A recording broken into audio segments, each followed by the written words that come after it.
सुंदराय शुभांगाय मंगलाय महोजसे सिंहशैल निवासाय अष्टेन्द्रसिंहाय मंगलम। श्री श्री श्री वराह लक्ष्मीन्द्र सिंह प्रभुवु సన్నిధానంలో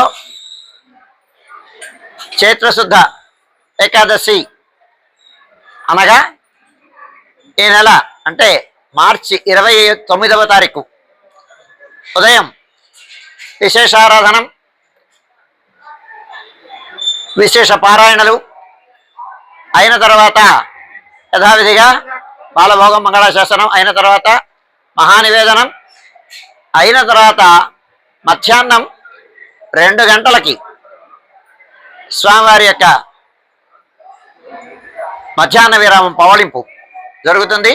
2 గంటల నుంచి 2:30 వరకు పవళింపు అయిన తర్వాత 2:30 గంటల నుంచి 3:30 గంటల వరకు మనకి ఇదిగో అక్కడ స్వామి సన్నిధానానికి చేరేటువంటి ఆ నీలాద్రి గుమ్మం అంటాం. ఆ నీలాద్రి గుమ్మం దగ్గర కొట్నాల ఉత్సవం జరుగుతుంది. పసుపు దంచడం అన్నమాట. ఆ కొట్నాల ఉత్సవం విశ్వక్సేనారాధనం పుణ్యాహవాచనం అయిన తర్వాత కొట్నాల ఉత్సవం జరుగుతుంది. ఆ ప్రధానార్చకుల వారు స్థానాచార్యుల వారు దాన్ని ప్రారంభిస్తారు. అయిన తర్వాత పుణ్యస్త్రీలైనటువంటి వాళ్ళ చేత ఆ కొట్టాలు జరిపించడం జరుగుతుంది. అదైన తర్వాత దీపారాధనం, ఆరాధనం, రాత్రి ఆరాధనం అయిన తర్వాత నిత్యహోమం, బలిహరణం, గ్రామ బలిహరణం జరుగుతుంది. దేవతాహ్వానం అన్నమాట. ఆ బయట ఉండేటువంటి మన గ్రామంలో ఉండేటువంటి దిక్పాలకుల దగ్గర వాళ్ళని ఆహ్వానిస్తూ గ్రామ బలిహరణం జరుగుతుంది. సుమారు 5:30 గంటల ప్రాంతంలో 5:30 గంటల ప్రాంతంలో గ్రామ బలిహరణం పూర్తి చేసుకొని వచ్చిన తర్వాత స్వామివారు ఉభయ దేవేరులతో కూడి బంగారు తొడిక్కిని పైన వేయించేసి ఇగో ఈ మంటపంలోకి వేయించేస్తారు. ఈ మంటపంలోకి వేయించేసిన తర్వాత ధ్వజారోహణం జరుగుతుంది.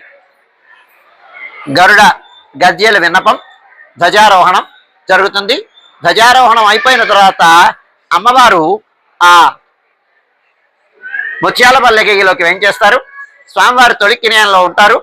ఇద్దరు సుపథమంట మార్గం గుండా బయలుదేరి అమ్మవారు ఉత్తరం వైపు, స్వామివారు దక్షిణం వైపు వచ్చి మన రాజగోపురం మీదుగా మన ఈ తూర్పు మాడవీధి నుంచి పడమర మాడవీధి దగ్గరికి వెళతారు. అక్కడికి చేరిన తర్వాత జోడుభద్రాలని ఉన్నాయి.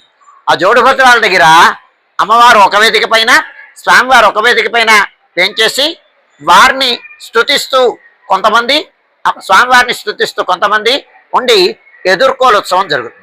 ఎదురు సన్నాహ ఉత్సవం అంటాం దీన్ని.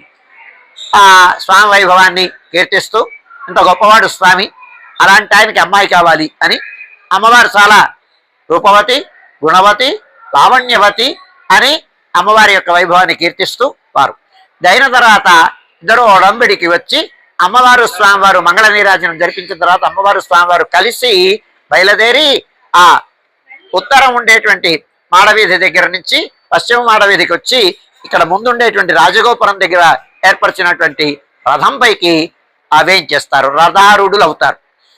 రథారూఢులయ్యి అలంకారమైన తర్వాత సుమారు 8-15 నిమిషాల ప్రాంతంలో మహారాజా వారి దర్శనం అవుతుంది. వారు దర్శనం చేసిన తర్వాత రథబలిని సమర్పించిన తర్వాత 8:30 గంటల ప్రాంతంలో రథోత్సవం ఆరంభమవుతుంది.